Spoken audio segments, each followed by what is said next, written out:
Assalamualaikum warahmatullahi wabarakatuh. Alhamdulillah kita bisa berjumpa lagi pada channel YouTube MZT Malang Raya, satu channel YouTube yang selalu kita nanti-nanti tayangan-tayangannya, karena tayangan ini atau tayangan-tayangan yang ada di dalam channel ini selalu memberikan manfaat, selalu memberikan keberkahan kepada kita semuanya. Teriring harapan dan doa, mudah-mudahan kita semuanya senantiasa diberikan penjagaan oleh Allah Subhanahu wa Ta'ala. Amin ya Rabbal Alamin. Para pemirsa channel YouTube MZT Malang Raya dimanapun Anda berada, pada kesempatan kali ini kami ingin melanjutkan tanggapan terhadap polemik yang saat ini dihadapi oleh masyarakat muslimin, yang mana polemik ini tentang halal atau haramnya pewarna alami yang bersumber dari hewan kokineal, atau orang di Indonesia menyebutnya dengan sebutan karmin. Yang mana sebagaimana yang telah kami sampaikan pada video yang sebelumnya, bahwa kebolehan mengkonsumsi pewarna alami untuk makanan, minuman, kosmetik, dan obat-obatan yang berbahan dasar dari hewan serangga karmin itu berangkat dari fatwa MUI Pusat yang menyatakan bahwa serangga kokineal itu hukumnya halal untuk dikonsumsi. Melanjutkan tanggapan kami dari video yang sebelumnya juga, bahwa kami agak sedikit iskal, agak sedikit kurang sepakat dengan pernyataan yang ada di dalam fatwa MUI Pusat tentang kehalalan hewan serangga karmin. Melihat dan menimbang dari beberapa dalil dan pijakan yang dipegang oleh pihak MUI, yang pertama adalah mengambil atau berdasarkan sebuah riwayat hadis yang diriwayatkan oleh Imam Abu Dawud dan juga Imam Al-Baihaqi, yang mana di situ disebutkan bahwa an Milqam bin Talib an abihi qala, yang mana riwayat hadis ini bersumber dari Milqam bin Talib, yang mana itu juga bersumber dari Sayyidina Talib. Beliau menyatakan, "Sahibtun Nabiyya sallallahu alaihi wasallama falam asma' li hasratil ardi tahriman." Yang artinya, saya telah bersahabat, telah berkumpul bersama dengan junjungan kita Nabi besar Muhammad sallallahu alaihi wasallam, dan beliau menyatakan falam asma' li hasratil ardi tahriman. Saya tidak pernah mendengar keterangan haram tentang hewan hasyaratil ardi, hewan-hewan kecil yang melatah di muka bumi atau di dalam bumi. Termasuk diantaranya adalah serangga. Ini merupakan salah satu pijakan yang dipakai oleh pihak MUI dalam menghalalkan serangga karmin. Dan nanti beberapa dalil pijakan yang lainnya juga ingin kami tanggapi pada kesempatan kali ini.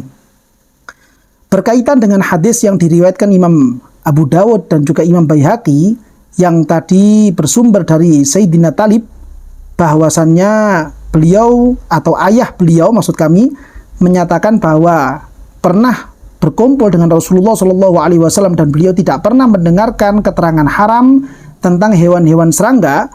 Maka kalau kita merujuk lebih mendalam tentang keterangan hadis ini, bersumber dari syarah Sunan Abu Dawud sendiri, yaitu yang kali ini kami pegang, yaitu dari kitab Ma'alimus Sunan, syarah Sunan Abi Dawud, yang ditulis oleh beliau Al-Imam Hamad bin Muhammad Al-Khattabi Al-Busti.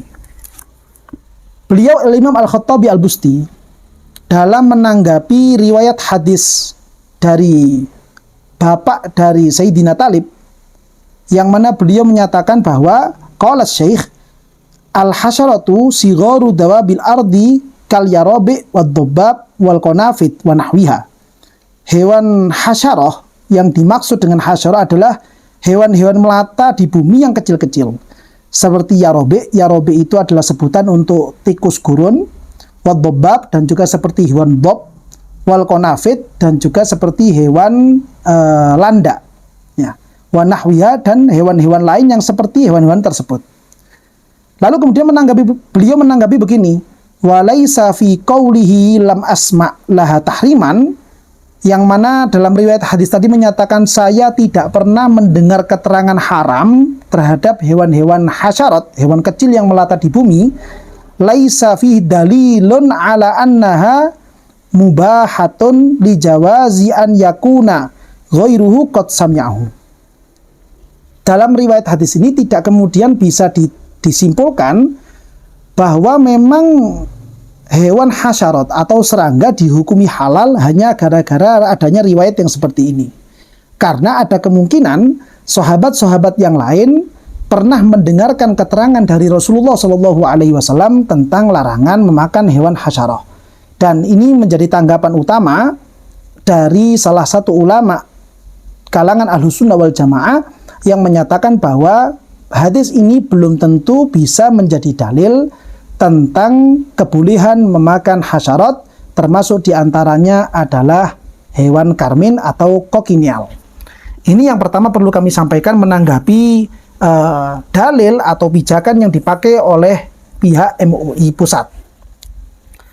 Dalam pijakan-pijakan yang lain, MUI Pusat juga menyatakan atau memberikan pijakan bahwa keterangan bolehnya karmin itu berpijak pada keterangan-keterangan kitab yang bersumber dari Imam Malik, yang mana beliau salah satunya menggunakan pijakan yang disebutkan oleh Imam Nawawi dalam kitab Syarah Muhadzab atau lebih dikenal dengan sebutan kitab Majmu', far'un fi madzahibil ulama fi hasyaratil ardi kal hayat wal aqarib wal ju'lan wa banati wardan wal far wa nahwiha madhhabuna annaha haramun wa bihi qala Abu Hanifah wa Ahmad wa Dawud wa qala Malik halalun.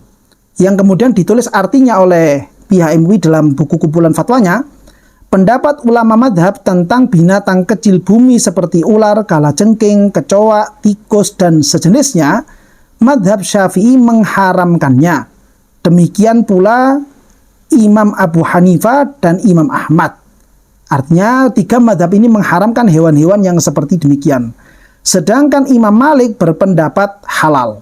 Ini menjadi salah satu rujukan, menjadi salah satu pijakan pihak MUI yang menyatakan bahwa serangga kokinial atau serangga karmin itu hukumnya adalah halal berdasarkan ibarat atau keterangan kitab Majmu' yang ditulis oleh Imam An-Nawawi. Kalau kita menanggapi kitab ini, Imam Nawawi sendiri beliau adalah ulama-ulama dari kalangan mazhab Syafi'i, dan salah satu karya beliau adalah kitab Majmu' yang kemudian diambil sebagai rujukan oleh pihak MUI. Dalam keterangan Majmu' sendiri, di situ menyebutkan tentang seperti hewan-hewan seperti ular, kalajengking, kecoa, tikus, dan sejenisnya. Hewan-hewan ini kemudian disebutkan dalam kitab Majmu' bahwa hukumnya adalah halal. Tentunya keterangan yang seperti ini, ibarat dari Imam Nawawi yang model seperti ini tidak bisa diterima ditelan mentah-mentah begitu saja. Karena nyata realnya dalam keterangan-keterangan kitab mazhab Imam Malik, itu tidak semua ulama menyatakan serangga hukumnya adalah halal. Ada sebagian ulama-ulama yang lain yang mengharamkan memakan hewan-hewan serangga. Terlebih lagi kalau kita fokuskan dengan beberapa contoh yang tadi disebutkan dalam kitab Majmu', seperti ular, kalajengking, kecoa, tikus, yang mana hewan-hewan ini dianggap memiliki potensi bahaya ketika dimakan, dikonsumsi oleh manusia. Sehingga jelas Imam Malik tidak menyatakan seperti demikian. Sehingga maksud Imam Nawawi dalam hal ini, keterangan Majmu' beliau ini, bahwa keterangan Imam Malik ini yang menyatakan waqala Malik halalun, itu tidak bisa ditelan mentah-mentah, tapi di situ masih perlu rincian-rincian yang mendalam. Dan sayangnya rincian itu tidak disebutkan di dalam kitab fatwa, kumpulan fatwa MUI Pusat. Ini tanggapan kami yang berikutnya, dan untuk ibarat keterangannya sudah kami sampaikan pada video yang sebelumnya. Keterangan berikutnya kemudian pihak MUI juga menyatakan atau menukil dari keterangan-keterangan yang lain yang nadanya sama dengan keterangan kitab Majmu' yang menyatakan bahwa serangga itu hukumnya adalah halal secara mutlak, seperti keterangan yang MUI ambil dari kitab I'anatut Thalibin dan juga dari kitab Ibnu Qudamah yaitu kitab Al-Mughni, ya, dengan nada yang seperti kitab Majmu'. Sehingga bantahan kami atau tanggapan kami terhadap keterangan MUI Pusat ini bahwa apa yang disampaikan dalam kitab-kitab tersebut tidak bisa ditelan mentah-mentah, karena real faktanya dari kitab ulama-ulama mazhab Maliki sendiri, di situ ternyata ada rincian-rinciannya. Nah, kalau kemudian kita merujuk kepada rincian yang ada di dalam kitab-kitab ulama-ulama mazhab Maliki, yang kemarin pada video sebelumnya sudah kami sampaikan bahwa ada 2 riwayat tentang hewan serangga, antara boleh memakan atau tidak boleh memakan. Sebagian ulama mazhab Maliki membolehkan, dan sebagian ulama mazhab Maliki ada yang tidak membolehkan. Dan ini menjadi 2 riwayat yang perlu kita perhatikan. Kalau kita merujuk pada kitab-kitab ulama mazhab Maliki sendiri, saya ambilkan contohnya misalkan dalam satu kitab yang berjudul Mura'atul Khilaf Indal Malikiyah wa Atharuhu fil Furu'il Fiqhiyah, yang mana buku ini ditulis oleh beliau Profesor Dr. Muhammad Ahmad Syarqun. Beliau dalam kitab ini memberikan keterangan tentang kaidah yang menjadi ciri khasnya ulama-ulama dalam kalangan mazhab Maliki itu sendiri. Kaidah itu adalah Mura'atul Khilaf. Jadi untuk ulama-ulama dalam kalangan mazhab Maliki itu memiliki ciri khas kaidah, yang kaidah itu berbunyi Mura'atul Khilaf, yang artinya menjaga khilafiyah di antara para ulama.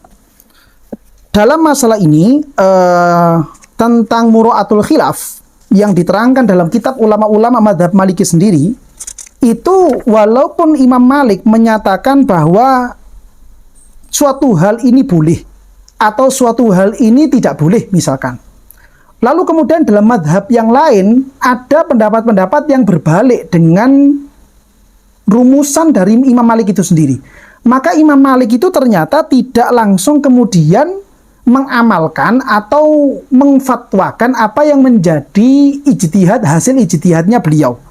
Banyak contoh yang kemudian diberikan, dipaparkan dalam kitab Mura'atul Khilaf, dalam kitab yang seperti ini. Di antaranya yang beliau sebutkan dalam kitab ini adalah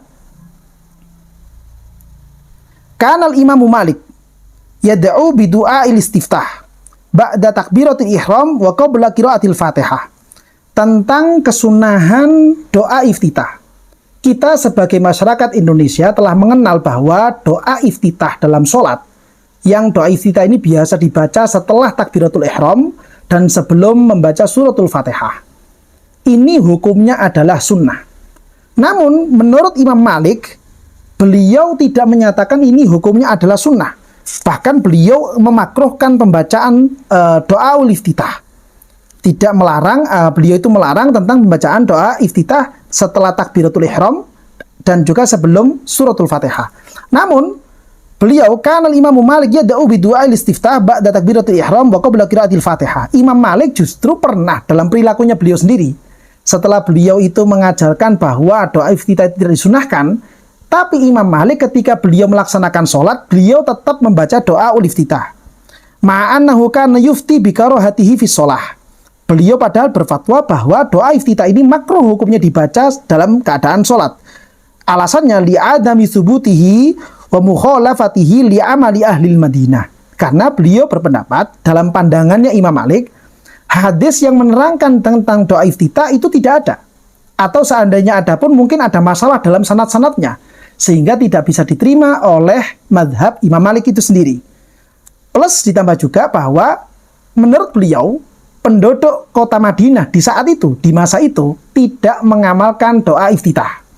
Namun beliau tetap membacanya dalam sholat. Keterangan lebih lanjutnya, qala Ibnu Wahab, Al-Imam Ibnu Wahab, salah satu ashabul wujuh dari murid-muridnya Imam Malik.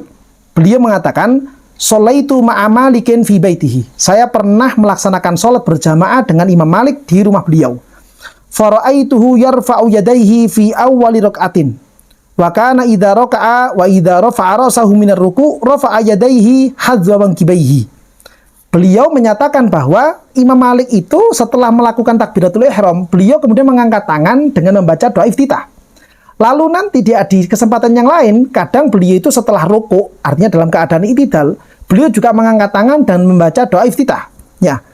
Wa kana yaqulu beliau mengatakan wajjahtu wajhiya lilladzi fataras samawati wal arda hanifan wa ma ana minal musyrikin. Ini sebagai bukti bahwa beliau ketika mengangkat tangan itu sedang membaca doa iftitah, bukan membaca kunut.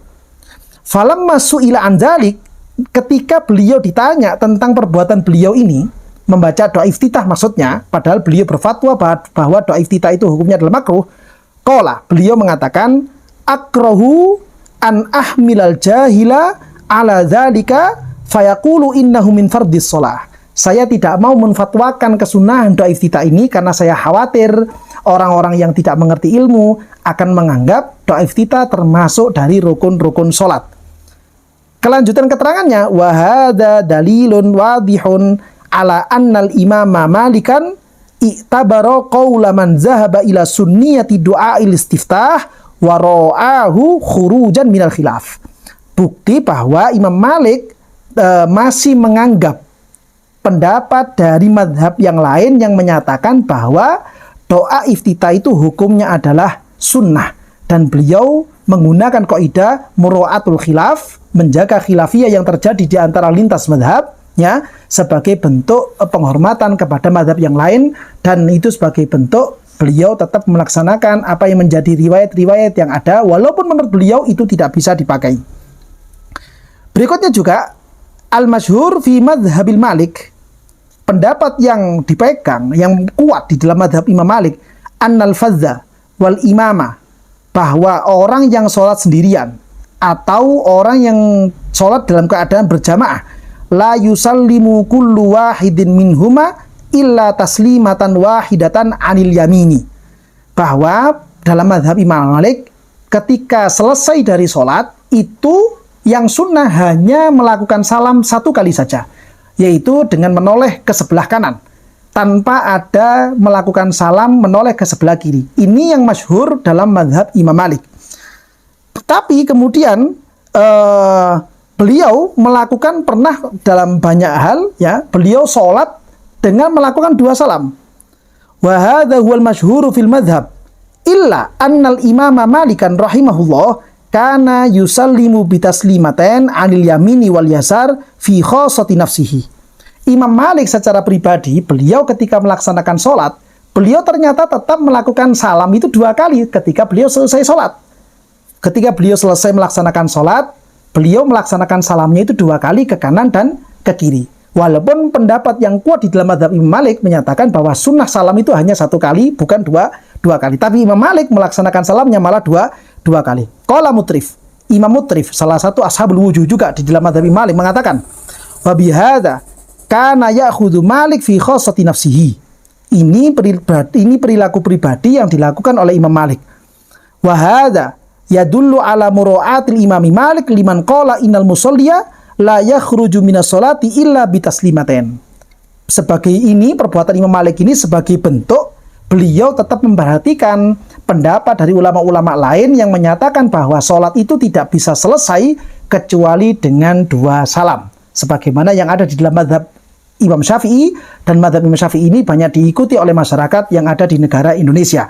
Nah, dari beberapa contoh-contoh yang sampai ke belakang-belakangnya ini tentang mura'atul khilaf, ya, bisa kita ambil kesimpulan, seandainya pihak MUI berpijak kepada pendapat Imam Malik yang menyatakan bahwa hewan karmin, serangga karmin atau kokinial ini hukumnya adalah halal karena berpijak kepada salah satu riwayat dari madhab Maliki, ya, maka secara kaidah yang barusan kita baca, yaitu kaidah mura'atul khilaf, itu walaupun secara fatwa demikian, tapi hendaknya dalam amaliyah sehari-hari tetap memperhatikan pendapat dari madhab-madhab yang lain, terutama madhab Syafi'i yang menjadi pijakan utama dalam negara Republik Indonesia, diakui oleh dan dilakukan oleh masyarakat Muslim yang ada di Indonesia, bahwa Imam Syafi'i mengharamkan yang namanya kokinial, mengharamkan yang namanya serangga, maka tidak sepatutnya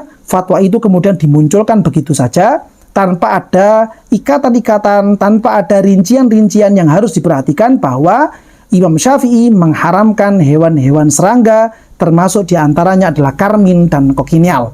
Sehingga kalau fatwa ini kemudian sebagaimana yang tertulis dalam kumpulan fatwanya MUI, menyatakan langsung secara bulat bahwa kokinil hukumnya halal dengan beberapa dalih dan pijakan yang tadi kita bacakan, maka sebenarnya fatwa ini adalah fatwa yang kurang tepat, fatwa yang tidak pas, terlebih lagi jika diarahkan kepada masyarakat Republik Indonesia.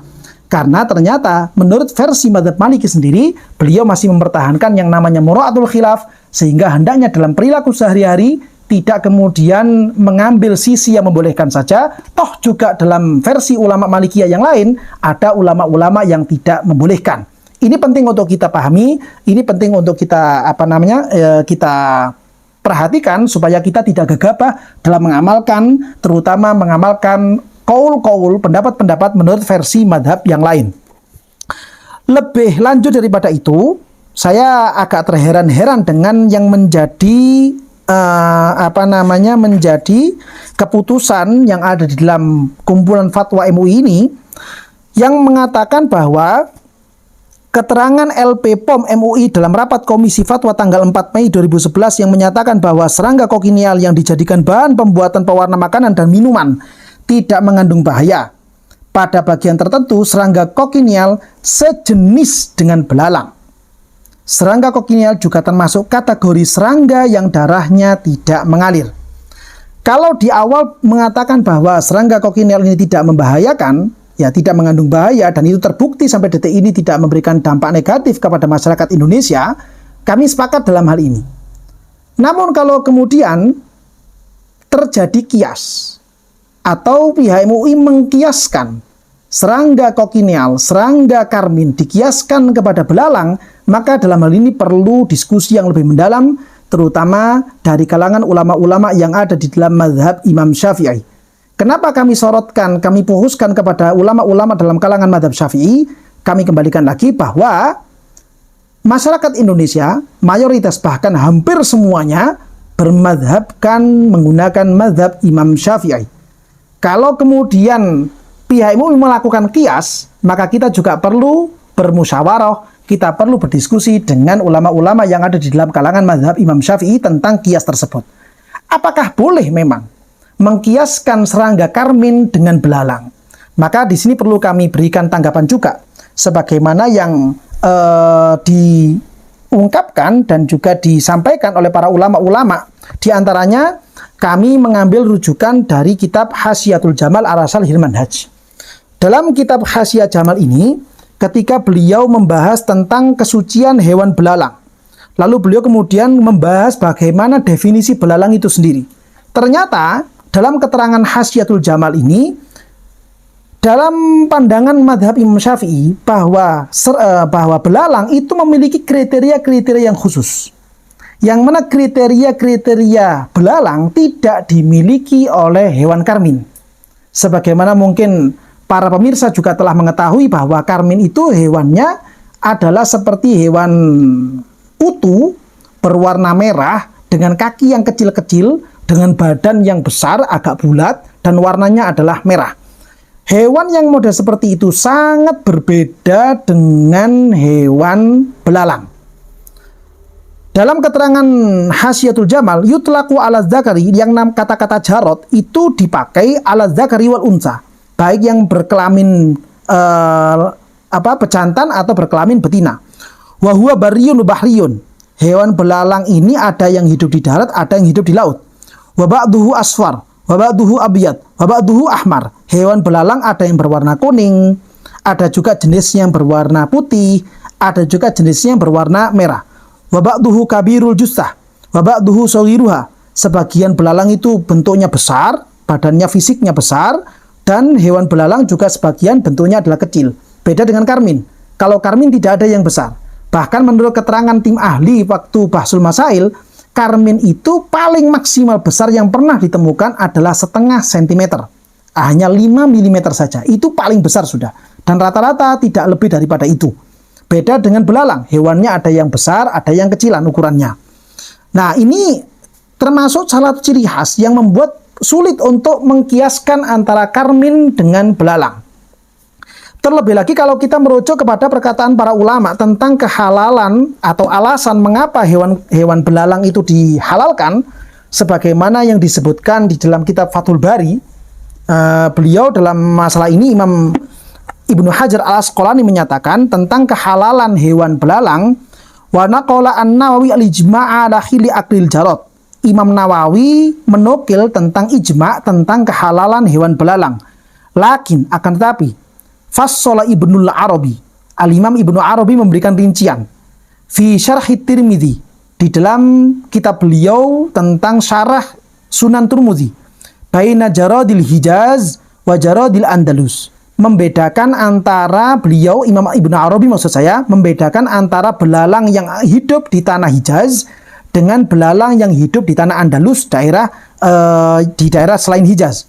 Faqala, lalu kemudian Imam Ibnul Arabi menyatakan fi jaradil Andalus, tentang belalang yang hidup di daerah Andalus, la yukalu, bahwa belalang hewan-hewan belalang yang ada di daerah Andalus itu tidak boleh dimakan. Artinya haram untuk dimakan. Dengan alasan li'annahu dararun mahdun. Karena belalang dari tanah Andalus itu semuanya mengandung racun, berbahaya jika dikonsumsi oleh manusia. Artinya begini, saya ingin menyampaikan begini, tentang masalah belalang saja, para ulama lintas mazhab itu masih ada yang berselisih pendapat. Walaupun titik tekannya, sebagian itu menyatakan bahwa ini tidak berbahaya, sebagian menyatakan berbahaya. Kalau kita memfokuskan sudut pandang kita kepada belalang yang tidak berbahaya, maka bisa masuk dalam keterangan ini. Namun ulama-ulama yang lain tidak menyatakan demikian. Alasan kenapa belalang dihalalkan dan kenapa serangga-serangga yang lain itu diharamkan, sebagaimana yang disampaikan oleh Al-Imam Ad-Damiri dalam syarah Minhaj beliau, termasuk hewan-hewan yang diharamkan adalah hasyarat. Sebagaimana tadi juga diungkap oleh fatwa MUI. Kenapa ulama-ulama yang lain mengharamkan hasyarat ini? Mengharamkan serangga-serangga ini dengan alasan listiqzariha. Karena serangga termasuk hewan-hewan yang menjijikkan. Beda dengan belalang. Belalang dihalalkan karena memang ada nas, ada keterangan langsung dari baginda Nabi besar Muhammad SAW bahwa belalang boleh dimakan. Sebagaimana riwayat Imam Bukhari bahwa pernah para sahabat itu berangkat berperang bersama Rasulullah, dan di dalam perjalanan perang itu, dalam kondisi perang seperti itu, para sahabat pernah makan belalang bersama-sama dengan baginda Rasulullah SAW. Sehingga dalam peristiwa ini, dalam riwayat hadis yang sahih Imam Bukhari dan Imam Muslim, belalang hukumnya adalah halal karena itu merupakan fi'lu atau perbuatan Rasulullah SAW. Berbeda dengan serangga-serangga yang lain. Ulama mengharamkan serangga dengan alasan listiqdariha. Karena hewan-hewan serangga ini dianggap hewan-hewan yang menjijikkan. Sebagaimana itu telah disampaikan dalam keputusan Bahsul Masail PWNU Jawa Timur, bahwa serangga dihukumi haram untuk dimakan karena memang sifatnya yang menjijikkan. Dan ini penting untuk kita pahami tentang apakah benar pengkiasan antara belalang dengan hewan karmin. Dalam keterangan-keterangan yang lain yang perlu kami singgung dalam kesempatan kali ini, tentang kalau seandainya kita mengambil keputusan boleh hewan karmin karena merujuk mazhab Imam Malik, apakah kemudian menjadi tidak boleh juga bahwa kita berpindah mazhab seperti itu, walaupun masyarakat Indonesia ini mayoritasnya adalah bermazhabkan Imam Syafi'i? Apakah tidak boleh kita mengikuti pendapat Imam Malik atau beberapa ulama-ulama yang ada di dalam mazhab Imam Malik yang menyatakan bahwa serangga ini hukumnya adalah halal? Perlu kami sampaikan tentang keterangan yang seperti demikian. Bagaimana ulama-ulama mengulas tentang intiqalul mazhab. Ulama-ulama mengulas tentang hukum berpindah mazhab. Di antaranya adalah yang disampaikan oleh Imam Suyuti dalam kitab beliau yang berjudul Al-Hawi lil Fatawi. Kitab Al-Hawi kumpulan fatwa-fatwa Imam Suyuti. Dalam hal ini beliau pernah ditanya oleh seseorang, ada seorang laki-laki yang bermadzhabkan Syafi'i. Lalu kemudian orang ini pernah terkena najisnya anjing.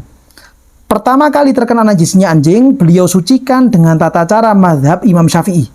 Namun ketika terkena kedua, ketiga, keempat, dan seterusnya, timbul pertanyaan, ketika si laki-laki ini merasa susah, apakah boleh mensucikannya itu menggunakan versi mazhab lain?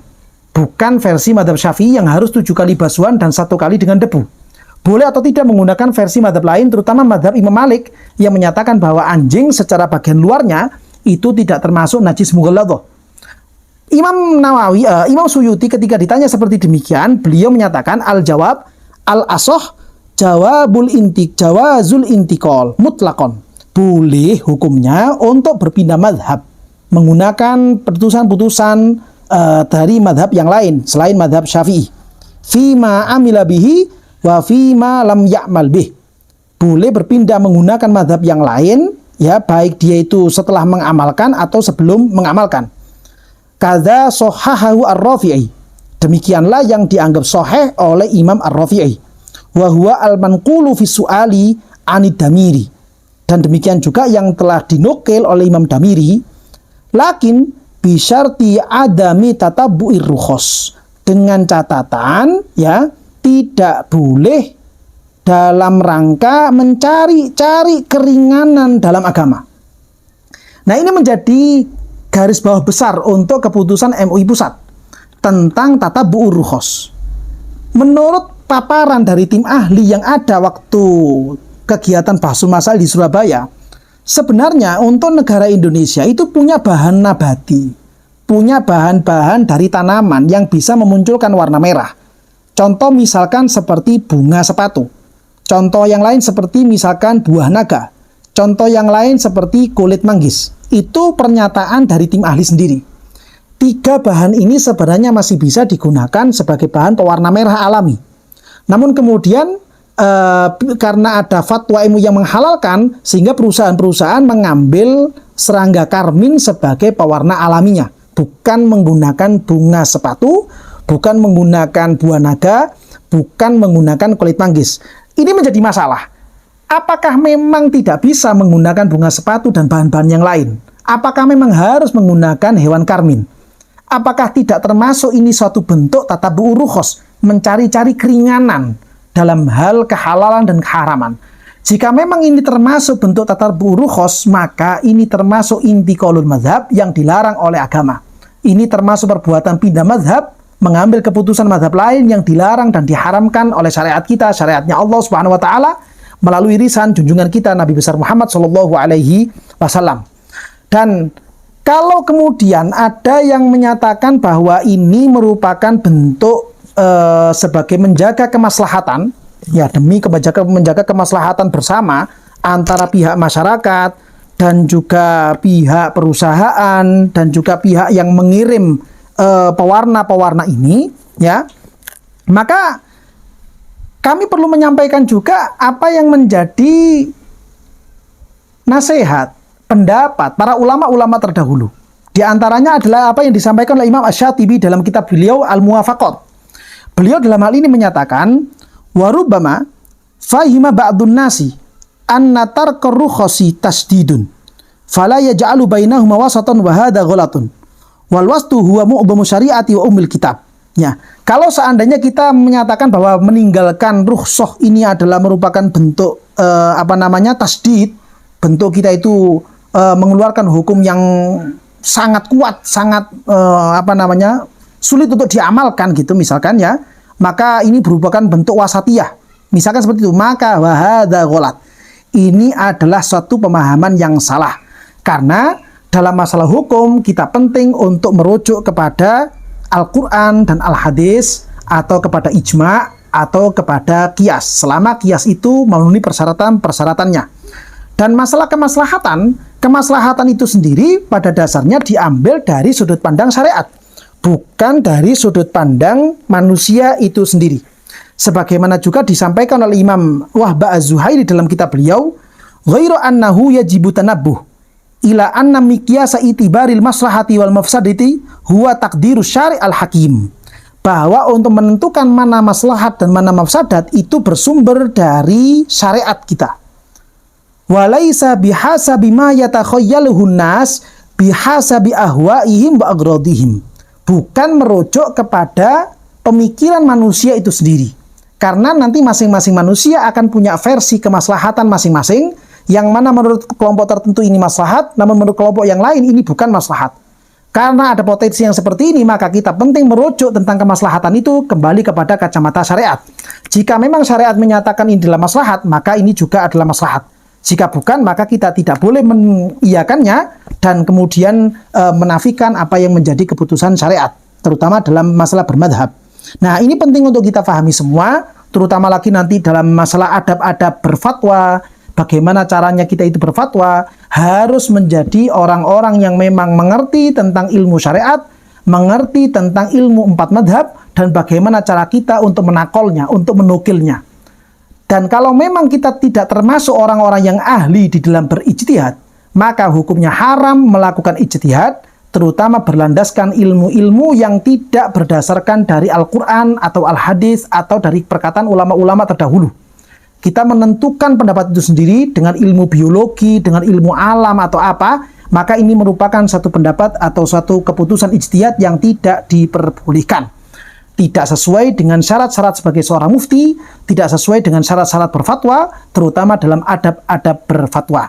Maka ini kiranya tanggapan yang penting untuk kami sampaikan menanggapi tentang masalah polemik halal dan haramnya hewan karmin dari kami MZT Malang Raya. Mudah-mudahan ini semuanya bisa memberikan kegamblangan dan mudah-mudahan kita semuanya senantiasa diberikan hidayah oleh Allah Ta'ala dan senantiasa dijaga dari segala hal yang dimurkai oleh Allah, dari segala hal yang tidak mengundang ridho dari Allah Subhanahu wa Ta'ala. Amin ya rabbal alamin.